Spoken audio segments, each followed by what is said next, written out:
dumaatiif labsuudhaaf maqaa kee yaa haadha Waaqayyoo durbee Maariyaamii siin galateeffadha qooqa koo gingeeni dhufeera mana kee dhaabbeera fuula kee dhalootan dumaatiif labsuudhaaf maqaa kee yaa haadha Waaqayyoo durbee Maariyaamii siin galateeffadha qooqa koo gingeeni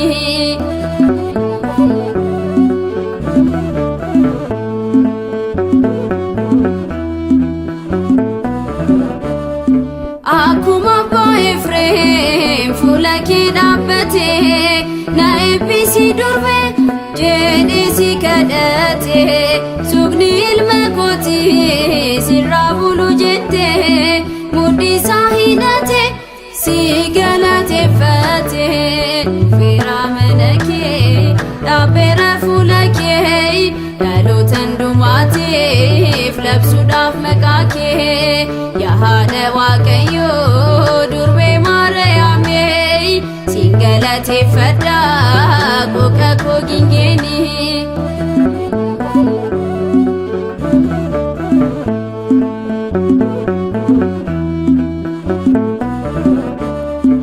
ati kan leellistee akka ulee Aroonii kan Museen si arge osoon gubateeyni mannaa Eeliyaasidha ogummaa si loondis masinqoo Daawiti siin faarfadhaanis dhufeera mana kee dhaabbeera fuula kee dhalootan dumaatiif labsuudhaaf maqaa kee yaa haadha Waaqayyoo durbee Maariyaamii siin galateeffadha qooqa koo gingeeni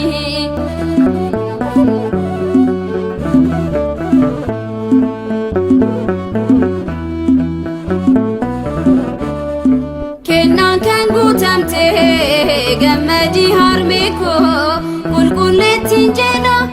anis dabaree koo akka abbaa Hiriyaaqoos galataan si faarse anis sin faarfadha giiftii gooftaa deesse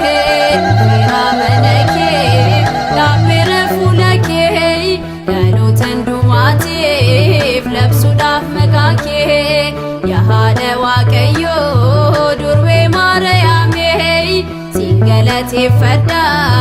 qooqa koo gingeeni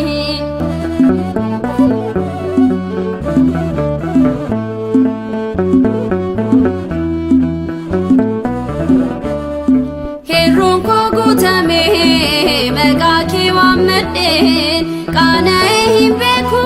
Maariyaam si kadhadhee arjummaan Waaqayyoo si wajjin jira bishaan daadhiittillee jijjiiree argineerra